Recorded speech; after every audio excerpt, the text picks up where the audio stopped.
Akhil Shyama episode റിവ്യൂലോട്ട് എല്ലാവർക്കും സ്വാഗതം. അപ്പുവിന് ഇന്ന് ഓപ്പറേഷനാണ്. അതുകൊണ്ട് തന്നെ ശ്രീകുട്ടി അപ്പുവിനെ ഓർത്ത് കരയുകയാണ്.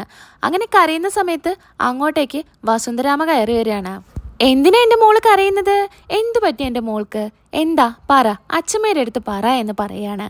അപ്പോൾ ശ്രീകുട്ടി പറയുന്നുണ്ട്, അത് അച്ഛമ്മേ, അപ്പുവേട്ടനെ ഓർത്തിട്ടാണ്. ഇന്ന് അപ്പുവേട്ടൻ്റെ ഓപ്പറേഷനല്ലേ, അപ്പോൾ എനിക്ക് ഓർക്കുമ്പോൾ സങ്കടം വരികയാണ്, അതുകൊണ്ടാണെന്ന് പറയാണ്. മോള് സങ്കടപ്പെടണ്ട, അപ്പുവിന് ഒരു കുഴപ്പമുണ്ടാവില്ല. ഈശ്വരനോട് മനമൊരുക്കി പ്രാർത്ഥിച്ച അപ്പുവിൻ്റെ എല്ലാ പ്രശ്നങ്ങളും മാറും. നമുക്ക് പോയിട്ട് ദൈവത്തിനോട് പ്രാർത്ഥിക്കാമെന്ന് പറയാണ്. അപ്പോൾ നമ്മുടെ ശ്രീകുട്ടി പറയുന്നുണ്ട്, അത് ശരിയാ, ദൈവത്തിനോട് പ്രാർത്ഥിച്ച അപ്പുവേട്ടൻ്റെ എല്ലാ അസുഖവും മാറും, നമുക്ക് പോയി ദൈവത്തിനോട് പ്രാർത്ഥിക്കാമെന്ന് പറഞ്ഞ് പൂജാ റൂമിലോട്ട് പോവാണ്. അങ്ങനെ ഇവർ രണ്ടുപേരും പ്രാർത്ഥിക്കുകയാണ്. അങ്ങനെ ശ്രീകുട്ടി പ്രാർത്ഥിക്കുന്നുണ്ട്, അപ്പുവേട്ടന് നല്ലത് മാത്രം വരുത്തണേ, അപ്പുവേട്ടൻ്റെ എല്ലാ അസുഖങ്ങളും മാറ്റി കൊടുക്കണേ എന്ന് പ്രാർത്ഥിക്കുന്നുണ്ട്. അതേപോലെ തന്നെ അച്ഛമ്മയും പ്രാർത്ഥിക്കുന്നുണ്ട്, അപ്പുവിനൊരു കുഴപ്പം വരുത്തരുതേ, അപ്പുവിൻ്റെ എല്ലാ അസുഖങ്ങളും പെട്ടെന്ന് മാറ്റി കൊടുക്കണേ എന്ന് പ്രാർത്ഥിക്കുകയാണ്. അങ്ങനെ പിന്നീട് കാണിക്കുന്നത് അപ്പുവിനെ ഓപ്പറേഷൻ തിയേറ്ററിലോട്ട് കൊണ്ടുപോകുന്നതാണ്. എല്ലാവരും കരഞ്ഞുകൊണ്ടാണ് അപ്പുവിനെ ഓപ്പറേഷൻ തിയേറ്ററിൻ്റെ ഉള്ളിലോട്ട് ആക്കി കൊടുക്കുന്നത്. ഈ പറയുന്ന ജയന്തി വരെ പൊട്ടിക്കരയുന്നുണ്ട്. ശ്യാമയും അച്ഛനും അമ്മയും ഒക്കെ പുറത്തു നിന്ന് കരയാണ്. അങ്ങനെ ശ്യാമ പെട്ടെന്ന് തന്നെ അവിടെ നിന്ന് അങ്ങ് പോവാണ്. എന്നിട്ട് ഒരു കൃഷ്ണവിഗ്രഹത്തിൻ്റെ മുൻപിൽ നിന്നിട്ട് പ്രാർത്ഥിക്കുന്നുണ്ട്, എൻ്റെ അപ്പുവിനെ ഞാൻ നിൻ്റെ കയ്യിൽ ഏൽപ്പിച്ചിരിക്കുകയാണ് കണ്ണാ, കണ്ണൻ വേണം രക്ഷിക്കാൻ, എൻ്റെ അപ്പുവിന് ഒരു കുഴപ്പവും ഉണ്ടാവരുത് എന്ന് പ്രാർത്ഥിക്കുകയാണ്. അതിനുശേഷം വീണ്ടും അപ്പുവിൻ്റെ അടുത്തോട്ട് തന്നെ വരികയാണ്, ഓപ്പറേഷൻ തിയേറ്ററിൻ്റെ മുൻപിലോട്ട് വരികയാണ്. അങ്ങനെ അപ്പുവിൻ്റെ ഓപ്പറേഷൻ്റെ ഇടയിൽ അപ്പുവിൻ്റെ ഹാർട്ട് ബീറ്റ് പതിയെ കുറയുന്നതായി കാണിക്കുന്നുണ്ട്. അങ്ങനെ ഡോക്ടർ സർജറിയൊക്കെ കഴിഞ്ഞതിന് ശേഷം അപ്പുവിന് തീരെ ഹാർട്ട് ബീറ്റ് ഇല്ല, അപ്പു മരിച്ചു എന്ന നിലയിലെത്തി. അപ്പോൾ ഡോക്ടർ പറയുന്നുണ്ട്, മെഡിക്കൽ സയൻസിൽ ചെയ്യാൻ പറ്റുന്നതെല്ലാം ഞാൻ ചെയ്തിട്ടുണ്ട്, ഇനി സ്റ്റിച്ച് ഇട്ടോളൂ എന്ന് പറഞ്ഞ് ഡോക്ടർ പുറത്തോട്ട് പോവാണ്. അങ്ങനെ അപ്പുവിനെ രക്ഷിക്കാൻ സാധിച്ചില്ല എന്ന കാര്യം പുറത്തു പോയിട്ട് ഇവരുടെ അടുത്ത് പറയാൻ വേണ്ടി ഡോക്ടർ പുറത്തോട്ട് വരികയാണ്. അങ്ങനെ പുറത്തോട്ട് വരുമ്പോൾ എല്ലാവരും ചോദിക്കുന്നുണ്ട്, എന്ത് പറ്റി എൻ്റെ അപ്പുവിന് എന്താ കുഴപ്പമൊന്നുമില്ലല്ലോ ഡോക്ടർ, ഓപ്പറേഷൻ സക്സസ് അല്ലേ എന്നൊക്കെ ശ്യാമ ചോദിക്കുന്നുണ്ട്. അങ്ങനെ എല്ലാവരും ചോദിക്കുകയാണ്, ഡോക്ടർ എന്തെങ്കിലും ഒന്ന് പറ, എന്താ പ്രശ്നം, എന്ത് പറ്റിയെന്ന് ചോദിക്കുന്നുണ്ട്. അപ്പോൾ ഡോക്ടർ പറയുന്നുണ്ട്, ഞങ്ങൾക്ക് ചെയ്യാൻ പറ്റുന്നതിൻ്റെ പരമാവധി ഞങ്ങൾ ചെയ്തു, പക്ഷേ അപ്പുവിനെ രക്ഷിക്കാൻ സാധിച്ചില്ല എന്ന് പറയുന്നുണ്ട്. ഇത് കേൾക്കുന്നതും എല്ലാവരും പൊട്ടിക്കരയാണ്. അങ്ങനെ അപ്പുവിൻ്റെ അമ്മ തല കറങ്ങി വീഴുകയാണ്. അച്ഛനും ഒരു സൈഡിൽ വീണ് കിടക്കുകയാണ്. അങ്ങനെ അഖിലും ജയന്തിയും കൂടെ അച്ഛനെയും അമ്മയെയും നോക്കുന്നുണ്ട്. ഇതേ സമയം ശാലിനിക്ക് സങ്കടം സഹിക്കാൻ പറ്റുന്നില്ല, താങ്ങാൻ പറ്റുന്നതിലും അപ്പുറമാണ് ശാലിനിക്ക് ഈ സങ്കടം. അപ്പോൾ ശാലിനി അവിടെ നിന്ന് ഓടി കൃഷ്ണൻ്റെ അടുത്തോട്ട് പോവാണ്. കണ്ണൻ്റെ അടുത്ത് വീണ്ടും പ്രാർത്ഥിക്കുകയാണ്. കണ്ണനോട് പ്രാർത്ഥിക്കുന്നുണ്ട്, ഞാൻ എൻ്റെ അപ്പുവിനെ നിൻ്റെ കയ്യിലല്ലേ ഏൽപ്പിച്ചത്, നീ രക്ഷിക്കുമെന്നുള്ള വിശ്വാസത്തിലല്ലേ ഞാൻ ഈ പുറത്ത് നിന്നിരുന്നത്, മാത്രമല്ല ഞാൻ ഒരു വാക്ക് അഖിലേട്ടനോടോ അതുപോലെ അച്ഛനോടോ ചോദിക്കാതെയാണ് അപ്പുവിൻ്റെ ഓപ്പറേഷൻ തീരുമാനിച്ചത്, നീ എൻ്റെ കൂടെ ഉണ്ടാവും എന്നുള്ള ഉറപ്പിലല്ലേ ഞാനതൊക്കെ ചെയ്തത്, എന്നിട്ട് നീ എന്നെ ചതിച്ചില്ലേ എന്ന് പറയുന്നുണ്ട്. അങ്ങനെ പൊട്ടിക്കരയാണ് ശ്യാമ. അതിനുശേഷം ശ്യാമ പറയുന്നുണ്ട്, അപ്പു ഇല്ലാത്ത ഈ ലോകത്ത് ഇനി ഞാനും ജീവിച്ചിരിക്കില്ല, നിന്റെ മുൻപിൽ ഞാനും മരിക്കും, അപ്പു ഇല്ലാത്ത ലോകത്ത് ഇനി എനിക്കും ജീവിക്കണ്ട എന്ന് പറഞ്ഞ് ശ്യാമ ആ ഡെസ്കിൽ തല തല്ലി മരിക്കാൻ ശ്രമിക്കുകയാണ്. അങ്ങനെ ഒരാൾ പുറകിൽ നിന്ന് ശ്യാമേച്ചി എന്ന് വിളിക്കുന്നുണ്ട്. അപ്പോൾ പെട്ടെന്ന് തന്നെ ശ്യാമ എണീറ്റ് നോക്കുന്നുണ്ട്. അപ്പോൾ എന്താ ശ്യാമേച്ചി കാണിക്കുന്നത് ഇവിടെ, എന്താ ശ്യാമേച്ചി ചെയ്യുന്നത് എന്ന് ചോദിക്കുന്നുണ്ട്. അത് പിന്നെ എൻ്റെ അപ്പുവിന് എന്താ പറ്റിയത്, അപ്പുവിനൊരു കുഴപ്പമില്ലല്ലോ, അപ്പുവിന് എന്താ പറ്റിയെന്ന് ചോദിക്കുകയാണ്. അപ്പുവിൻ്റെ ഓപ്പറേഷൻ ആയിരുന്നു എന്ന്, ഡോക്ടർക്ക് അപ്പുവിനെ രക്ഷിക്കാൻ സാധിച്ചില്ല എന്ന് പറയാണ്. ആര് പറഞ്ഞു? ഡോക്ടർ പിന്നെ വന്ന് പറഞ്ഞുല്ലോ, അപ്പുവിനെ രക്ഷിച്ചു, അപ്പുവിന് കുഴപ്പമൊന്നുമില്ല എന്ന് പറഞ്ഞുല്ലോ, ശ്യാമേച്ചി പോയി നോക്കൂ.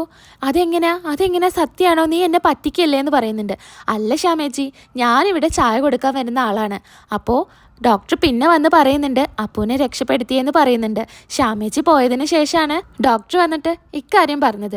ശ്യാമേച്ചി അവിടുന്ന് പോയത് ഞാൻ ശ്രദ്ധിച്ചിട്ടുണ്ടായിരുന്നു. അപ്പോൾ ശ്യാമേച്ചിയോട് ഈ കാര്യം പറയാൻ വേണ്ടി ഞാൻ അപ്പം തന്നെ കൂടെ പോകുന്നതാണെന്ന് പറയാണ്. അപ്പോൾ അപ്പുവിന് ഒരു കുഴപ്പമില്ലല്ലേ എന്ന് ശ്യാമ ചോദിക്കുന്നുണ്ട്. ഇല്ല ശ്യാമേച്ചി പോയി നോക്കി നോക്കൂ, ഈ കണ്ണനല്ലേ പറയുന്നത്, അപ്പുവിന് ഒരു കുഴപ്പമില്ല എന്ന് പറയാണ്. അപ്പോൾ അങ്ങനെ ശ്യാമ അവിടെ നിന്ന് ഓടിയിട്ട് അഖിലേട്ടനോടും അമ്മയോടും അച്ഛനോടൊക്കെ പോയി ചോദിക്കുന്നുണ്ട്, അപ്പു രക്ഷപ്പെട്ടു അല്ലേ, അപ്പുവിന് കുഴപ്പമൊന്നുമില്ലല്ലോ അച്ഛാ അമ്മ, എന്താ നിങ്ങളൊന്നും പറയാത്ത, അപ്പുവിന് ഇപ്പോൾ ഒരു കുഴപ്പമില്ലല്ലോ, അപ്പു രക്ഷപ്പെട്ടില്ലേ എന്ന് ചോദിക്കുന്നുണ്ട്.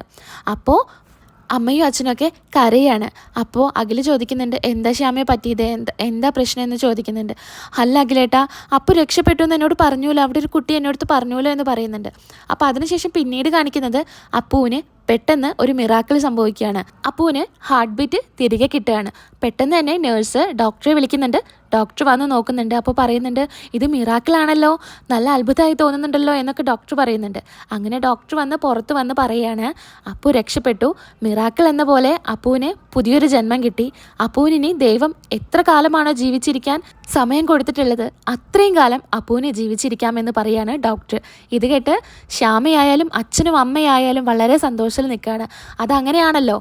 അങ്ങനെ പെട്ടെന്ന് ഇതറിഞ്ഞപ്പോൾ ശ്യാമ ഇങ്ങനെ ചിന്തിക്കുന്നുണ്ട്, അയ്യോ ആ കുട്ടി എൻ്റെ അടുത്ത് പറഞ്ഞതാണല്ലോ എന്ന് പറയുന്നുണ്ട്. അപ്പോൾ അഖിൽ പറയുന്നുണ്ട്, നീ കണ്ടതല്ലേ ശ്യാമേ, നീ ഇപ്പോൾ ഇവിടെ വന്നതിന് ശേഷമല്ലേ ഡോക്ടർ വന്ന് പറഞ്ഞത് ഇന്ന പോലെയാണ് അപ്പു രക്ഷപ്പെട്ടു എന്നുള്ള കാര്യം. ഇപ്പോൾ നീ എന്താ മുൻപ് അറിഞ്ഞു എന്ന് പറയുന്നത്? അല്ല അഖിലേട്ടാ, എന്നോടത്തൊരു കുട്ടി പറഞ്ഞു ഇതേ കാര്യം, അപ്പു രക്ഷപ്പെട്ടു എന്ന് പറഞ്ഞ കാരണം ഞാൻ ഇങ്ങോട്ടേക്ക് ഓടി വന്നതെന്ന് പറഞ്ഞ് നമ്മുടെ ശ്യാമ അങ്ങോട്ടേക്ക് തന്നെ പോവുകയാണ് ആ കുട്ടീനെ തിരയാനും. അപ്പോൾ അങ്ങനെ അവിടെ ഒരു നേഴ്സ് ഉണ്ടായിരുന്നു. നേഴ്സിൻ്റെ അടുത്ത് ചോദിക്കുന്നുണ്ട്, സിസ്റ്റർ ഇവിടെ ചായ കൊണ്ടുവരാൻ ഇത്രയും മുടിയുള്ള ഒരു കുഞ്ഞ് വരാറില്ലേ? ഒരു 10-12 വയസ്സുള്ള കുട്ടിയാണ്, ആ കുട്ടിയൊന്ന് എനിക്ക് കാണിച്ചു തരുമോ എന്ന് ചോദിക്കുകയാണ്. അങ്ങനെ ഇവിടെ ചായം കൊണ്ട് ആരും വരുന്നില്ലല്ലോ പറയുന്നുണ്ട്. അല്ല, ഞാൻ കണ്ടതാണ് ഇവിടെ വെച്ചിട്ടാണ് ഞാൻ കണ്ടത് എന്ന് പറയാണ്. അങ്ങനെ ഇവിടെ ചായ പുറത്തുനിന്ന് ആരും കൊണ്ടുവരാറില്ല, കാരണം ഇവിടെ ക്യാൻറ്റീൻ ഉണ്ട്, അതിനുള്ള പെർമിഷൻ ഇവിടെ ഇല്ല, വേറെ ആർക്കും ഇവിടെ ചായ സപ്ലൈ ചെയ്യാൻ പറ്റില്ല എന്ന് പറയാണ്. അല്ല നേഴ്സ്, ഞാൻ കണ്ടതാണെന്ന് പറയുന്നുണ്ട്. നിങ്ങളെന്താ സ്വപ്നം കണ്ടതാണോ എന്ന് ചോദിക്കുകയാണ്. അല്ല സിസ്റ്റർ, ഞാൻ കണ്ടതാണെന്ന് പറയുന്നുണ്ട്. ഓ, സമയം കളയാനായിട്ടെന്ന് പറഞ്ഞ് നേഴ്സ് അവിടെ നിന്ന് പോവാണ്. അങ്ങനെ അഖിലിൻ്റെ അടുത്തും ഇക്കാര്യം പറയുന്നുണ്ട്. അപ്പോൾ അഖിൽ ചോദിക്കുന്നുണ്ട്, നീ എവിടെ വെച്ചിട്ടാണ് കണ്ടത് എന്ന് ചോദിക്കുന്നുണ്ട്. ഇതാ ഇവിടെ വെച്ചിട്ടാണ് ഞാൻ കണ്ടത്, ഇതേ സ്ഥലത്ത് വെച്ചിട്ടാണ് കണ്ടത് എന്ന് പറയുന്നുണ്ട്. അപ്പോൾ അവിടുന്ന് ഒരു മയിൽപ്പീലി കിട്ടുകയാണ് നമ്മുടെ അഖിലിന്. അപ്പോൾ പറയുന്നുണ്ട്, ഇത്രയും മായാജാലം കാണിച്ചത് ശരിക്കും കണ്ണൻ തന്നെയാണ്. ആ മയിൽപ്പീലി ശ്യാമയുടെ കയ്യിൽ കൊടുക്കുകയാണ്. എന്നിട്ട് ശ്യാമ അവിടെ നിന്ന് പ്രാർത്ഥിക്കുന്നുണ്ട്, കണ്ണാ നീ എൻ്റെ പ്രാർത്ഥന കേട്ടല്ലോ, എൻ്റെ അപ്പൂനെ രക്ഷിച്ചല്ലോ, ഒരുപാട് നന്ദിയുണ്ടെന്ന് പറഞ്ഞ് പ്രാർത്ഥിക്കുകയാണ്. ഓപ്പറേഷന് ശേഷം അപ്പുവിനെ റൂമിലോട്ട് മാറ്റിയിരിക്കുകയാണ്. അങ്ങനെ അപ്പു എല്ലാവരെയും ഇങ്ങനെ നോക്കുന്നുണ്ട്. അങ്ങനെ ഡോക്ടർ വന്ന് ചോദിക്കുന്നുണ്ട്, അപ്പു ഇപ്പോൾ എങ്ങനെയുണ്ടെന്ന് ചോദിക്കുന്നുണ്ട്. എനിക്ക് വേദനയൊക്കെ കുറഞ്ഞു ഡോക്ടർ എന്ന് പറയുന്നുണ്ട്. അങ്ങനെ അപ്പ ചോദിച്ച കാര്യം വീണ്ടും ചോദിക്കുകയാണ്. ഡോക്ടറെ, ഞാനപ്പോൾ പറഞ്ഞിട്ടുണ്ടായിരുന്നില്ലേ, എൻ്റെ ഹൃദയം തുറക്കുമ്പോൾ അതിനുള്ളിൽ ദൈവം ഉണ്ടാകുമ്പോൾ ദൈവത്തിൻ്റെ രൂപം എനിക്ക് പറഞ്ഞു തരണമെന്ന് ഞാൻ ഡോക്ടറെ അടുത്ത് പറഞ്ഞതല്ലേ, ഡോക്ടർ കണ്ടോ ദൈവത്തിൻ്റെ രൂപം എങ്ങനെയാണ് ഇരിക്കുന്നതെന്ന് അപ്പു ചോദിക്കുകയാണ്. മറുപടി കൊടുക്കാനാവാതെ ഡോക്ടർ ഇങ്ങനെ നിൽക്കുകയാണ്. അങ്ങനെ ഡോക്ടർ പറയുന്നുണ്ട്, അപ്പുവിൻ്റെ ഹൃദയം തുറന്നപ്പോൾ ഞാൻ ഈശ്വരനെ കണ്ടില്ല, പിന്നെ ഒരു രക്തത്തുള്ളിയായി വന്ന് ഞാൻ ഈശ്വരനെ കണ്ടു എന്ന് ഡോക്ടർ പറയാണ്.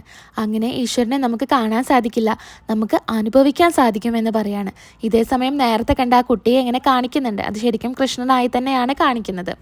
പിന്നെ ജാസ്മിനെയാണ് കാണിക്കുന്നത്. ജാസ്മിനും ഐശ്വര്യയും ഓഫീസിൽ വർക്ക് ചെയ്യാണ്. അങ്ങോട്ടേക്ക് ആദി വരികയാണ്. ആദി വരുമ്പോൾ നേരെ നോക്കുന്നത് ജാസ്മിനെയാണ്. ആദിക്കറിയാം ജാസ്മിൻ അശ്വതിയാണെന്നുള്ള കാര്യം. പെട്ടെന്ന് ആദിയെ കാണുമ്പോൾ അശ്വതി പേടിക്കുകയാണ്. അങ്ങനെ ഐശ്വര്യ പറയുന്നുണ്ട്, ആ ആദിയേട്ടനോ, ആദിയേട്ടൻ എന്താ ഓഫീസിലോട്ട് ഇരിക്കുക ആദിയേട്ടാ എന്ന് പറയുന്നുണ്ട്. അങ്ങനെ എന്താ ആദിയേട്ടാ ഇപ്പോൾ വന്നത്, എന്താ കാര്യം എന്നൊക്കെ ഐശ്വര്യ ചോദിക്കുന്നുണ്ട്. അത് പിന്നെ ഞാൻ ചുമ്മാ ഇറങ്ങിയതാണ്, ഇതാരാ ചോദിക്കുന്നുണ്ട്. ഇത് ഇവിടുത്തെ പുതിയ സ്റ്റാഫാ, എന്താ വെള്ള പേര് എന്ന് ചോദിക്കുന്നുണ്ട്. അപ്പോൾ ഐശ്വര്യ പറയുന്നുണ്ട്, ജാസ്മിൻ എന്നാണ് ആദിയേട്ടാ എന്ന് പറയുന്നുണ്ട്. എന്താ ഇവള് സംസാരിക്കില്ലേ എന്ന് ചോദിക്കുന്നുണ്ട്. അപ്പോൾ അശ്വതി പറയുന്നുണ്ട്, ആ എൻ്റെ പേര് ജാസ്മിൻ എന്നാണെന്ന് പറയാണ്. അവിടെ വെച്ച് എപ്പിസോഡ് അവസാനിക്കുകയാണ്. അപ്പോൾ അപ്പുവിന് സുഖം പ്രാപിച്ചു, കുഴപ്പമൊന്നുമില്ല, ഈശ്വരൻ രക്ഷിച്ചു. അടുത്ത റിവ്യൂവിൽ നമുക്ക് വീണ്ടും കാണാം. അതുവരേക്കും എൻ്റെ എല്ലാ കൂട്ടുകാർക്കും ടാറ്റ ബൈ, സീ യു.